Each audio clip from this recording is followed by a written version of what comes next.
Hello friends, ఈరోజు మనం తెలుసుకోబోయే స్టోరీ జపాన్లో జరిగిన ఒక మిస్టీరియస్ ఫ్యామిలీ మర్డర్ స్టోరీ. ఆ స్టోరీలోకి వెళ్ళే ముందు ఒక చిన్న క్వశ్చన్. మామూలుగా మనం మర్డర్స్ అయ్యాయి అని విన్నప్పుడు మనకు బాగా వినపడే పదం ఎవిడెన్స్ కదా. సో ఎవిడెన్స్ అంటే DNA, fingerprints, blood samples or మర్డర్కి యూజ్ చేసిన వెపన్ కానీ నైఫ్ ఆర్ గన్ లాంటి వాటి గురించి బాగా వింటుంటాం. ఎందుకంటే వన్స్ ఫింగర్ ప్రింట్స్, డిఎన్ఏ ఇలాంటి ఎవిడెన్స్ దొరికినప్పుడు ఆ కిల్లర్ ఎవరైతే ఉన్నారో వాళ్ళని పట్టుకోవడం చాలా ఈజీ అవుతుంది కాబట్టి. కానీ ఈరోజు మనం వినబోయే స్టోరీలో అన్ని ఎవిడెన్స్ ఉన్నా, ఆ క్రైమ్ జరిగి 25 సంవత్సరాలు అవుతున్నా కిల్లర్ ఇంతవరకు దొరకలేదు. అండ్ కిల్లర్ ఎవరై ఉంటారు అని కూడా పోలీసులు కనిపెట్టలేకపోతున్నారు. సో వీడియో చాలా ఇంట్రెస్టింగ్గా ఉంటుంది. అండ్ ఈ వీడియో మీకు నచ్చినట్టయితే తప్పకుండా లైక్ చేయండి. అండ్ మన ఛానల్లో ఇలాంటి crime, horror and science related videos weekly వస్తూనే ఉంటాయి. సో అవన్నీ మిస్ కాకుండా మీరు చూడాలనుకుంటే తప్పకుండా సబ్స్క్రైబ్ చేసి బెల్ ఐకాన్ని ఆన్లో పెట్టుకోండి. So let's get in to the video. అది ఇయర్ 2000, డేట్ వచ్చేసి December 30th. Like new year time అది జపాన్లో.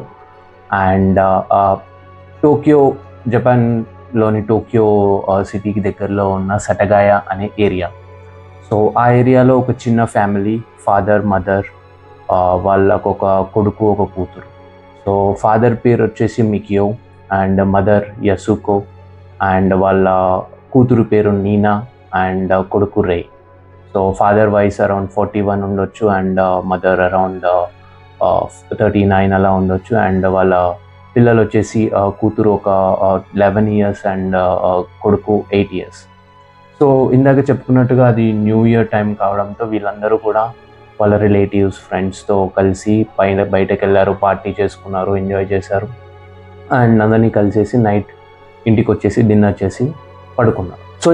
సో ఇల్లు ఎలా ఉంటుంది అంటే ఇది ఒక గ్రౌండ్ G+1 టైప్ ఇల్లు అనమాట. కింద గ్రౌండ్ ఫ్లోర్లో ఒక బెడ్రూమ్, హాల్, కిచెన్ అండ్ పైన వచ్చేసి ఒక 2 bedrooms అండ్ ఒక balcony and living room type ఉంటుండే. సో 2 floors అనమాట ఇల్లు.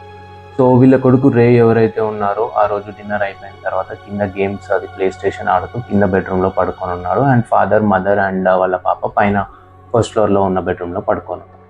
సో టైం ఒక 11 నుంచి 1 o'clock మధ్యలో అవుతుంది. అండ్ సడన్గా ఏదో గ్లాస్ బ్రేక్ అయిన సౌండ్ వినబడుతుంది. ఈ సౌండ్ విన్న మికియో ఎవరైతే ఫాదర్ ఉన్నారో ఏంటా సౌండ్ అని చూడడానికి కింది ఫ్లోర్కి వెళ్తాడు.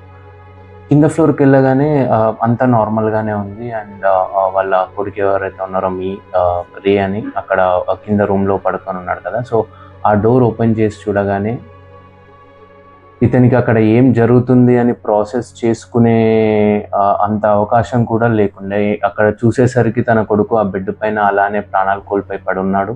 అండ్ ఆ బెడ్ పక్కనే ఎవరో గుర్తు తెలియని వ్యక్తి అక్కడ నిలబడి ఉన్నాడు బెడ్ పక్కనే. ఇతను అక్కడ ఏం జరుగుతుంది అర్థం చేసుకొని అతను ఎవరు అని అడిగే లోపే ఆ కిల్లర్ ఎవరైతే ఉన్నారో వీళ్ళ ఫాదర్ పైకి అటాక్ చేయడానికి వచ్చాడు కత్తి. సో ఇతను ట్రై చేశాడు ఫైట్ బ్యాక్, అంటే అతన్ని పట్టుకోవడం కానీ ఆపడం కానీ ట్రై చేశాడు. కాకపోతే ఇతని వల్ల అవ్వలేదు. ఎందుకంటే ఆ సడన్ షాక్ వల్ల తను రెస్పాండ్ అవ్వలేకపోయాడు. అంతలోపే ఆ కిల్లర్ ఆ మికియోని పదే పదే పొడి చేయడంతో మికియో కూడా అక్కడికక్కడ చనిపోయాడు. సో ఈ సౌండ్స్ అన్నీ విన్న వాళ్ళ వైఫ్ యసుకు ఎవరైతే ఉన్నారో పైన ఫ్లోర్లో, తను ఏంటా అని చూడడానికి కిందికి వస్తారు. కిందికి వచ్చేసరికి అక్కడ వాళ్ళ హస్బెండ్ అప్పటికి రక్తమడులో పడిపోయి చనిపోయి ఉన్నాడు. అండ్ బెడ్ పైన తన కొడుకు కూడా అలానే పడి ఉన్నాడు. అది చూసిన యసుకోకి ఏమీ అర్థం కాలేదు. అక్కడ ఎవరో ఉన్నట్టు ఆమెకు అర్థమైంది. అండ్ అప్పుడే తనకు గుర్తొచ్చింది పైన బెడ్రూమ్లో ఉన్న తన కూతురు.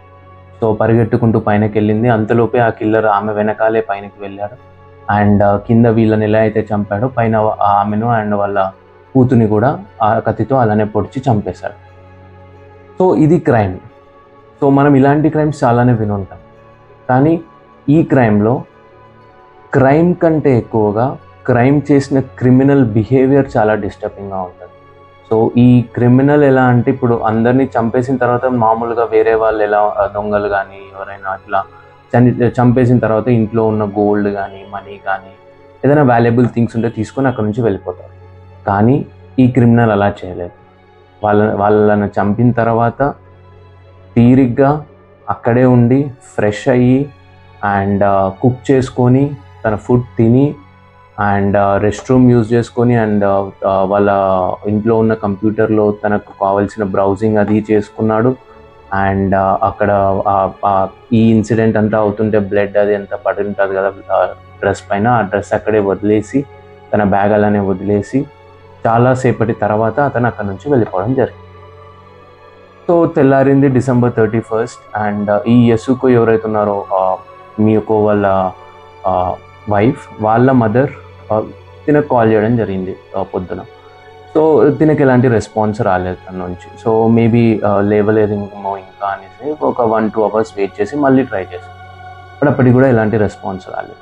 సో తనకు కొంచెం టెన్షన్ వచ్చేసి ఏంటి ఎప్పుడు లేనిది ఇలా రెస్పాండ్ అవ్వట్లేరు ఎవరు ఇంట్లో అని చెప్పేసి కొంచెం దగ్గరలోనే ఉండడంతో ఆ ఇంటికి వెళ్ళింది.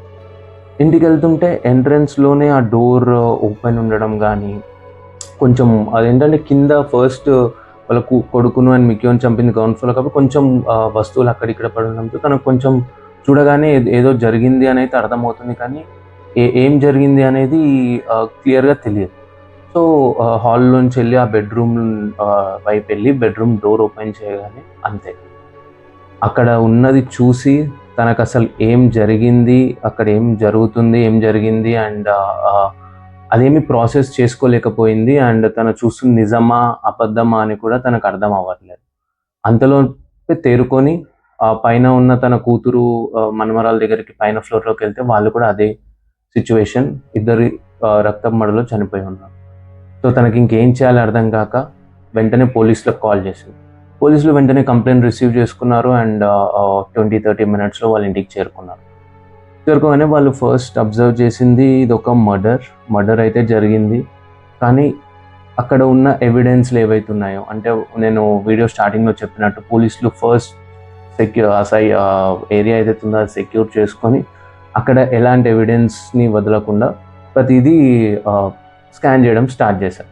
సో వాళ్ళకు ఆ ప్రాసెస్లో వాళ్ళకు కిల్లర్ యొక్క ఫింగర్ ప్రింట్స్ దొరికాయి, కిల్లర్ DNA దొరికింది అండ్ కిల్లర్ యూజ్ చేసిన నైఫ్ అక్కడే ఉంది, వాళ్ళని చంపడానికి యూజ్ చేసిన నైఫ్, కిల్లర్ బట్టలు ఉన్నాయి అండ్ అతని బ్యాగ్ కూడా అక్కడే వదిలేసి వెళ్ళిపోయాడు. సో ఇవన్నీ ఎవిడెన్స్ కలెక్ట్ చేసిన తర్వాత పోలీసులు కూడా చాలా కాన్ఫిడెంట్గా ఉండే, చాలా ఎవిడెన్స్లు ఉన్నాయి కదా తప్పకుండా 1-2 రోజుల్లో కిల్లర్ దొరికేస్తాడు అనే కాన్ఫిడెంట్లో ఉండే అండ్ కేసు ఫైల్ చేసి అదంతా ప్రాసెస్ అయిపోయిన తర్వాత వాళ్ళు ఇన్వెస్టిగేషన్ స్టార్ట్ చేశారు. సో ఈ ఫింగర్ ప్రింట్ ఏదైతే ఉందో వాళ్ళ జపాన్ క్రైమ్ డేటాబేస్ ఉంటుంది కదా దాంట్లో కంపేర్ చేయడం స్టార్ట్ చేశారు, కానీ ఎలాంటి మ్యాచ్ కూడా వాళ్ళకి దొరకలేదు ఆ ఫింగర్ ప్రింట్స్లో. సరే ఫింగర్ ప్రింట్స్ ఎలాగో యూజ్ అవ్వట్లేదు అని చెప్పి బ్లడ్ శాంపుల్ ఏదైతే ఉందో దాన్ని కూడా అనలైజ్ చేస్తే బ్లడ్ గ్రూప్ A అని తెలిసింది తప్ప అంతకు మించి వాళ్ళకి ఎలాంటి యూస్ఫుల్ క్లూ దొరకలేదు బ్లడ్ శాంపిల్స్. అండ్ మిగతా ఎవిడెన్స్ ఏదైతే చెప్పానో తన బట్టలు కానివ్వండి, తన బ్యాగ్ అండ్ DNA శాంపిల్స్ అవన్నీ కూడా అనలైజ్ చేసి ఏదైనా దొరికిద్దేమో అన్న ఆశతో అవి కూడా చెక్ చేయడం స్టార్ట్ చేశారు. సో ఆ DNAని అనలైజ్ చేసి వీళ్ళకి తెలిసింది ఏంటంటే అతను జపాన్కి సంబంధించిన వ్యక్తి కాదు.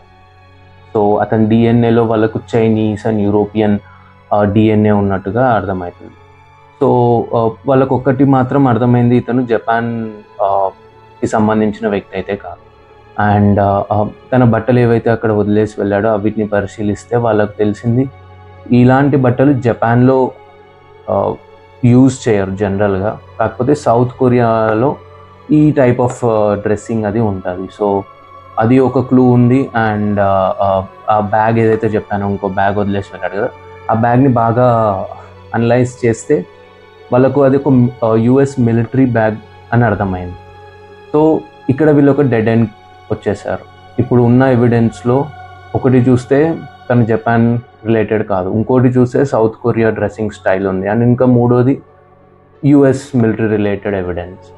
సో వీళ్ళకు ఎక్కడ స్టార్ట్ చేయాలి, ఎక్కడి నుంచి ఈ కిల్లర్ని ట్రేస్ చేయాలి అని చెప్పి వీళ్ళకి అర్థం కాలేదు. అండ్ ఇలా నేను చెప్పినట్టు ఇది 2000 నుంచి ఇప్పటివరకు 25 yearsలో ఇలా చాలా ఇన్వెస్టిగేటర్స్ దీనిపైన వర్క్ చేశారు ఉన్న ఎవిడెన్స్ పైన, కానీ ఇప్పటి వరకు ఆ కిల్లర్ ఎక్కడ దొరకలేదు.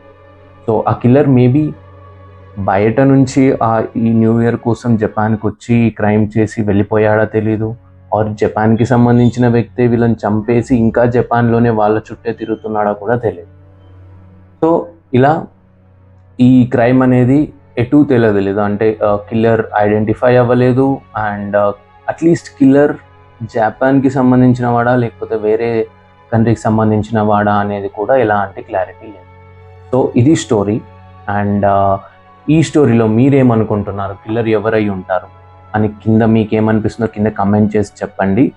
అండ్ ఇలాంటి crime, horror and science related videos కోసం మన ఛానల్ని తప్పకుండా సబ్స్క్రైబ్ చేసి పెట్టుకోండి. అండ్ మీకు నా నరేషన్ నచ్చినట్టయితే తప్పకుండా వీడియోకి ఒక లైక్ ఇవ్వండి. అండ్ ఇలాంటి మంచి వీడియోతో మళ్ళీ మీ ముందుకు వస్తాను. Thank you for signing in today. Take care. Bye.